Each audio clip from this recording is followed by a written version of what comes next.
요한일서 1장 6절에서 10절입니다. 신약 성경 388쪽입니다. 요한일서 1장 6절에서 10절.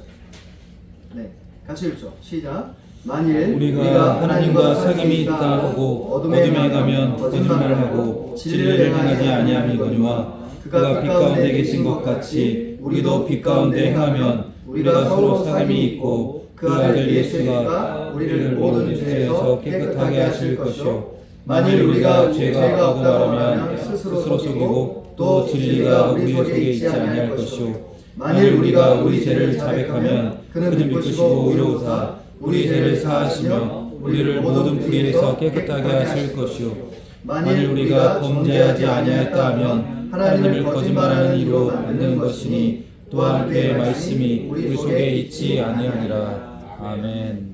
예, 우리는 동행에 대한 시리즈 설교를 지금 진행하고 있는데 모두 이제 11번째입니다.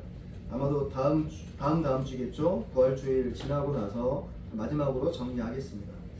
동행이라는 것을 문자적으로 이제 이해하자면 친구나 동역자가 함께 길을 걷는 상태를 의미합니다. 그죠? 함께 걷다. 에녹이 하나님과 동행했다라는 말씀의 의미는 그런 의미입니다. 에녹이 하나님하고 같이 걸었다는 거예요. 그래서 동행하기 위해서는 동행하는 서로의 관계를 이해할 필요가 있습니다. 먼저 우리가 하나님에 대해서 살펴봤습니다. 하나님은 빛이시라. 그에게는 어둠이 조금도 없으시니라. 아멘이죠. 그래서 하나님에 대해서 우리가 살펴본 다음에 지난주는 우리 입장에서 사람이 무엇인지를 살펴봤습니다. 그래서 우리 자신이 사실은 어둠의 영역 가운데 있고 또 근본적으로 부패해서 죄 가운데 태어났다는 것을 좀 잠깐 살펴봤습니다. 부정적인 부분이죠. 그래서 이제는 긍정적인 부분을 좀 살펴보려고 하는데 제가 말씀을 준비하다 보니까 긍정적인 게 별로 없다라고 느껴질 수도 있을 거예요. 왜냐하면 우리 입장이 그렇다라는 거죠. 그렇지만 긍정적인 겁니다. 그게 뭐냐? 의무입니다. 의무. 7절과 9절인데요.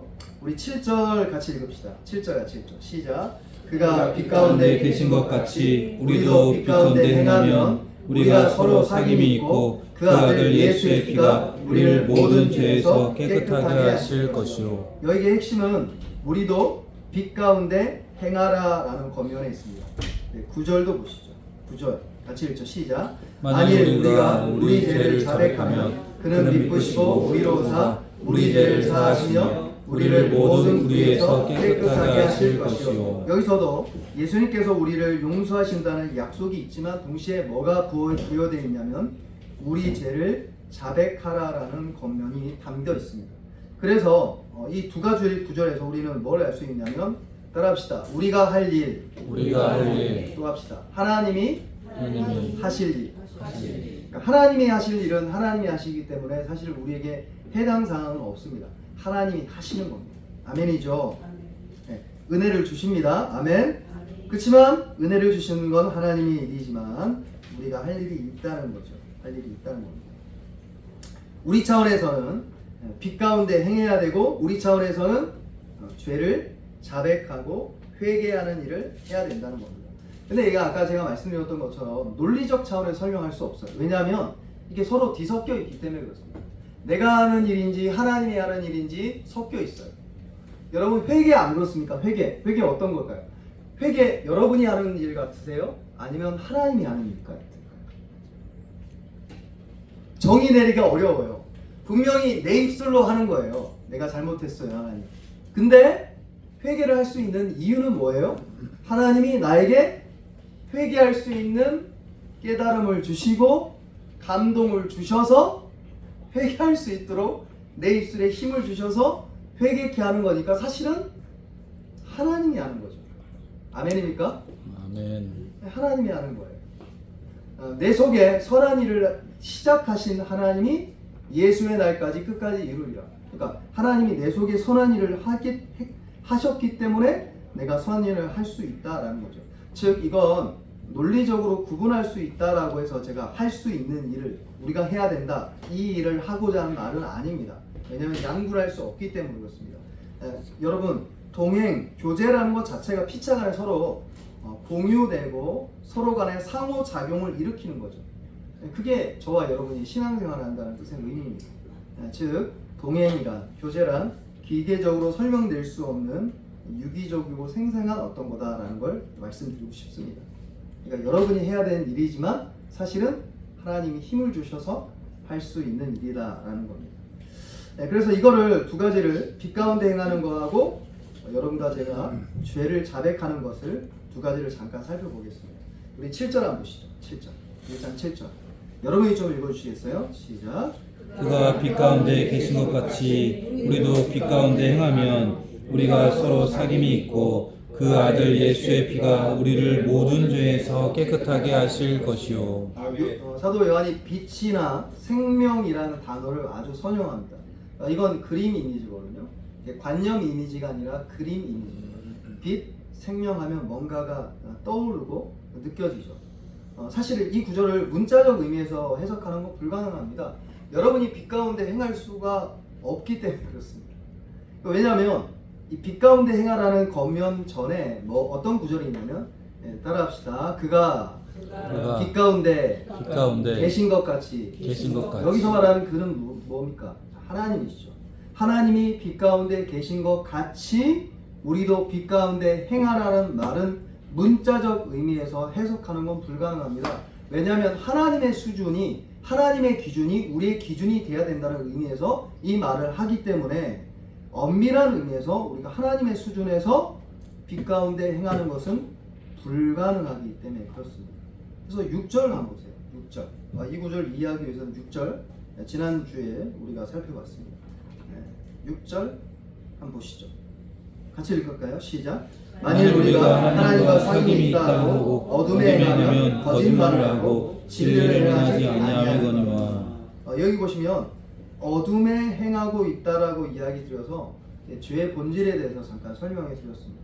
그러니까 어둠에 행한다, 어둠의 영역 가운데 걸어가고 있다는 것이 우리의 본성이라는 겁니다. 그럼 반대로 빛 가운데 걸어가고 있다는 것은 그냥 어떤 죄를 지었다 안 지었다라는 말을 하고자 하는 게 아니라 우리가 빛의 영역에서 행하고 있다라는 것을 말하고 싶은 겁니다. 그러니까 저와 여러분이 어둠의 영역에서 태어났고 어둠의 나라에 살다가 어느 순간 예수님을 만난 거예요. 할렐루야. 그리고 저와 여러분을 어디로 이제 초청한 거예요? 하나님의 아들의 나라로 옮기셨다. 골로새 1장 13절에 이렇게 이야기합니다. 그가 우리를 흑암의 어둠의 흑암의 권세에서 어떻게 해요? 건져내사. 할렐루야. 흑암의 권세, 즉 말은 어둠의 나라, 어둠 가운데 행했던 여러분의 존재에서 딱 뽑아서 어디로 옮긴 겁니까?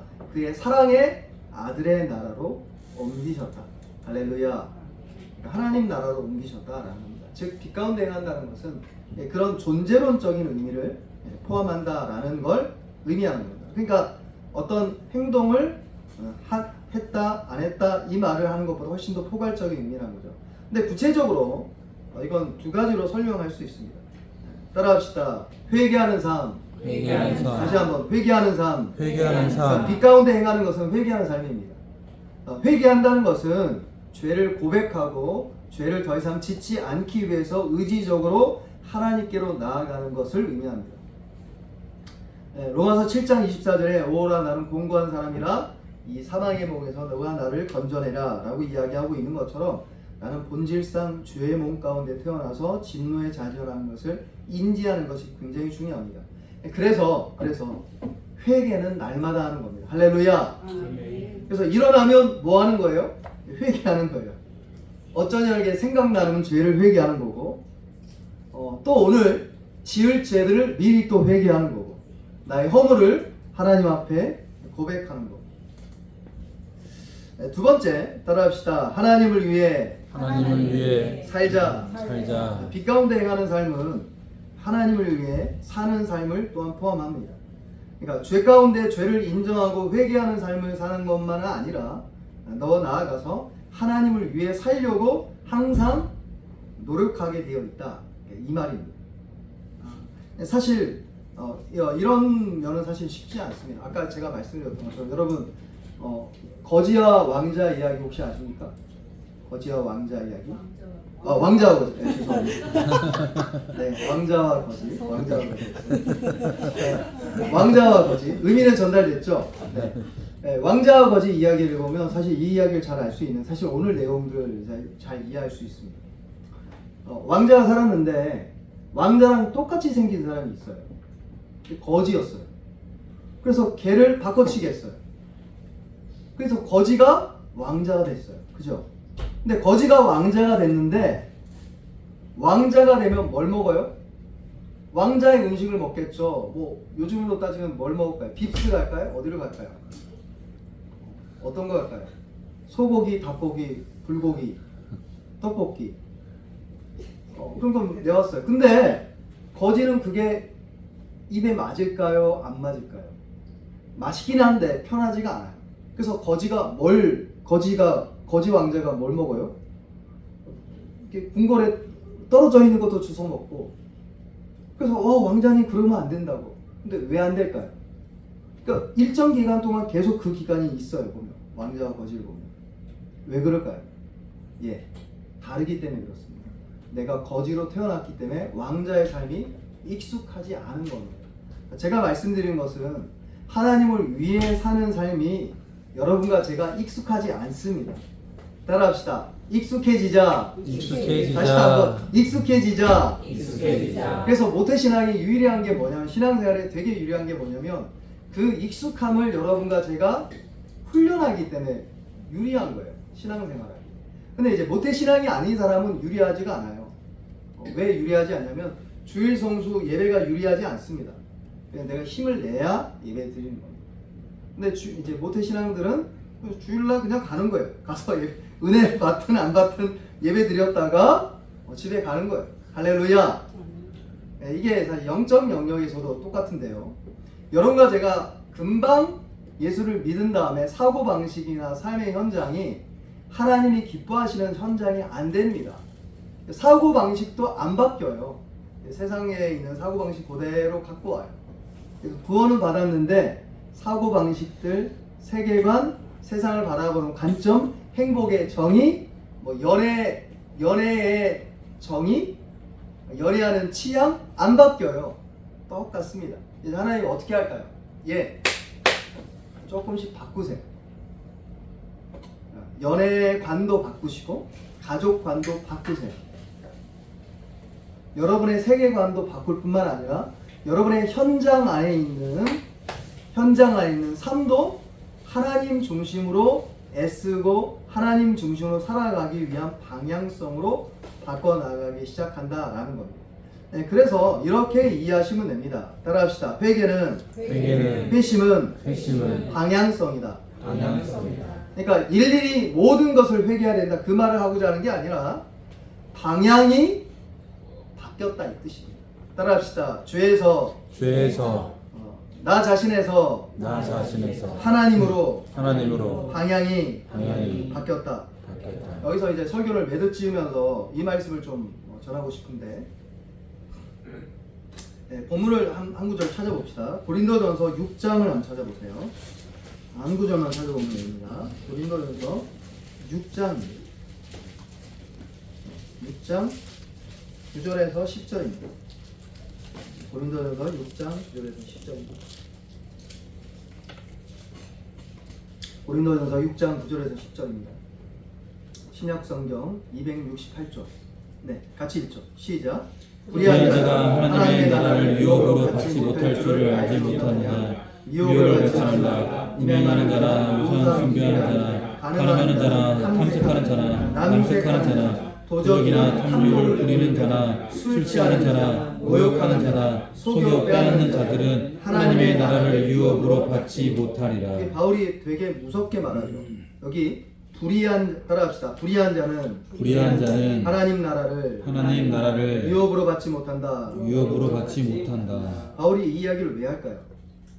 바울은 사실은 동일한 사람이 로마서나 고린도전서 전체에 걸쳐서 우리는 오직 믿음으로 구원받는다라고 이야기했습니다. 아멘이죠?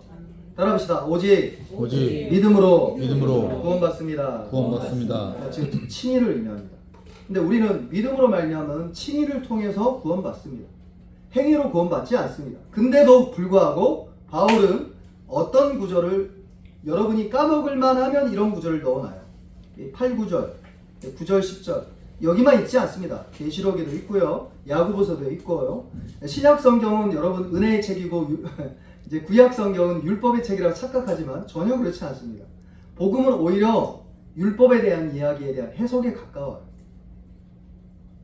구약 성경도 잘 읽어보면 은혜의 복음이 함께 들어가 있습니다. 자, 여기서 제가 좀 정리하고 싶은데 믿음과 행위는 어떤 관계가 있을까요? 믿음과 행위는 어떤 관계가 있을까요? 믿음과 행위는 분명히 똑같지는 않습니다. 다른 이야기입니다. 그러나 행위가 없으면 그 믿음도 성경은 어떻게 말하냐면 따라합시다. 가짜다. 가짜다. 다시 한번 죽은 믿음이다. 죽은 믿음이다. 성경은 분명히 이야기합니다. 즉 믿음과 행위는 별개의 것이 아니라 서로 조화롭게 하나가 되어져서 서로를 지지하고 증명한다라고 말하고 있는 겁니다. 그래서 이 구절을 이해하면서 요한일서 1장 7절 한번 다시 한번 가보세요. 요한일서 1장 7절. 요한일서 1장 7절 같이 읽읍시다. 시작. 그가 빛 가운데 계신 것 같이 우리도 빛 가운데 행하면 우리가 서로 사귐이 있고 그 아들 예수의 피가 우리를 모든 죄에서 깨끗하게 하실 것이요. 여기서 뭘 이야기하고 있냐면 분명히 우리가 천국 가는 것은 하나님 아버지와 주 예수 그리스도의 보혈의 능력에 힘입어 삼위일체 하나님과 함께 우리가 은혜로 서로 교제함을 통해서 천국 간다라고 이야기하며 조금 더 이렇게 후퇴하거나 양보하지 않습니다. 근데 요한일서 1장 7절에 우리가 서로 사귐은 뭐를 통해 나타낸다라고 이야기하고 있냐면 우리가 빛 가운데 행하면 우리가 서로 사귐이 있다는 것을 증명한다, 이 이야기를 하고 있는 겁니다. 즉 이렇게 이해하시면 됩니다. 따라합시다. 행위는 순종은 우리의 믿음을 증거하고 있다. 반대로 만약에 여러분과 제가 순종이 없고 회개하는 삶이 없고 돌이키는 삶이 없고 하나님을 위해서 헌신하는 삶이 없다면, 내 인생에 단 1도 없다면 여러분과 저가 믿는다라고 하지만 그 믿음은 진짜 믿음이 아닐 가능성이 있다라고 성경은 이야기하고 있습니다. 그래서 행위가 없다, 즉 열매를 낳지 않는 믿음은 성경은 이걸 믿음이라고 말하지 않고 지적으로 동의한다라고 부릅니다. 야고보서 2장에 의하면 이걸 이제 귀신 믿음이라고 하죠. 귀신들도 믿고 떠느니라, 이렇게 이야기하고 있는 것이 크게 있습니다. 그래서 성경은 참된 믿음으로 우리가 부름받았다라고 이야기해서 믿음과 행위를 서로 연결시킵니다. 요한일서 1장 9절 한번 보시죠. 요한일서 1장 9절입니다. 요한일서 1장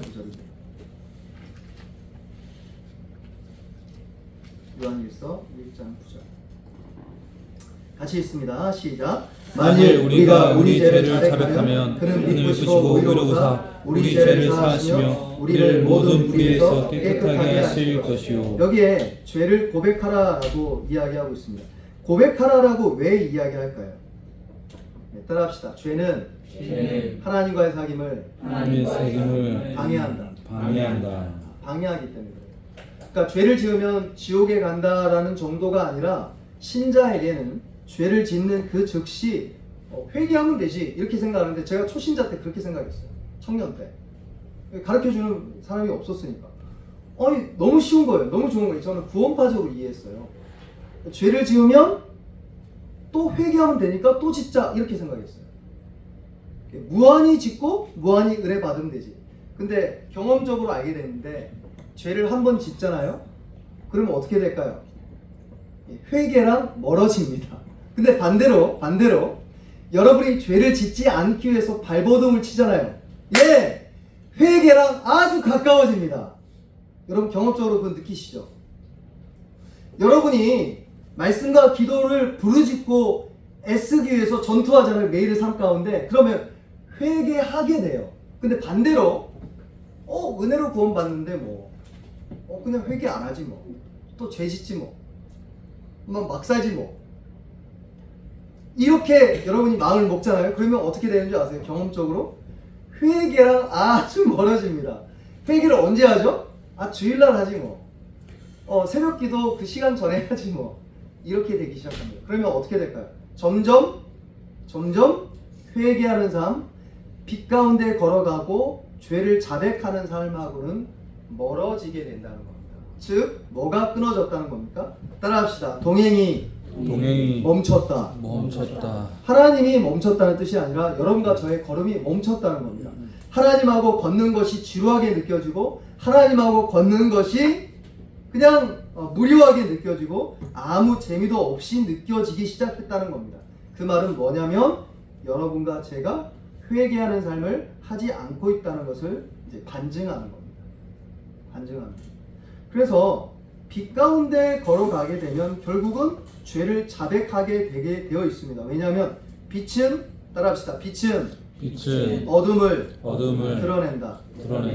빛은 어둠을 드러내기 때문에 내 안에 있는 죄가 직시됩니다. 보여지기 시작합니다. 그러면 보여지는 것을 직면해야 되는데 우리는 직면하지 않아요. 그래서 변명을 하거나 그걸 피합니다. 계속 어둠 가운데 걸어요.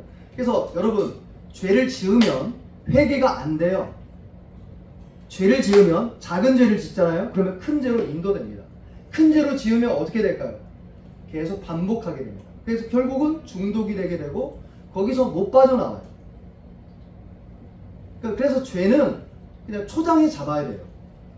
여러분이 생각으로 멈추는 죄 있죠? 즉각 회개하기를 주를 축복합니다. 굳이 그렇게 안 가도 돼요. 근데 가면 돌이키기가 어렵다는 겁니다. 그래서 죄에 대한 고백은 너무너무 중요한데 이 말은 어떤 걸 의미하냐면 따라합시다. 하나님을 받아들인다. 그러니까 하나님을 있는 그대로 받아들인 겁니다. 내가 죄인이고 하나님이 빛이라는 것을 있는 그대로 받아들이게 되고 죄의 고백을 하게 되면서 어떻게 됩니까? 여러분과 제가 하나님 앞에 나아가서 충만한 삶, 회개하는 삶, 기쁨의 삶을 누리게 된다라는 겁니다. 저희 여러분에게 그런 은혜의 축복이 이번 한 주간 있기를 주님은 축복합니다. 아멘. 네. 따라합시다. 우리가 할 일을 하자. 그게 뭡니까? 빛 가운데 하나님을 향해 걸어가고 회개하는 삶을 걸어가는 겁니다. 그리고 하나님이 은혜 가운데 저와 여러분에게 예수님의 십자가의 복음과 은혜의 영광과 기쁨과 충만함을 허락하실 줄 믿습니다. 아멘. 같이 기도하겠습니다. 같이 기도하죠.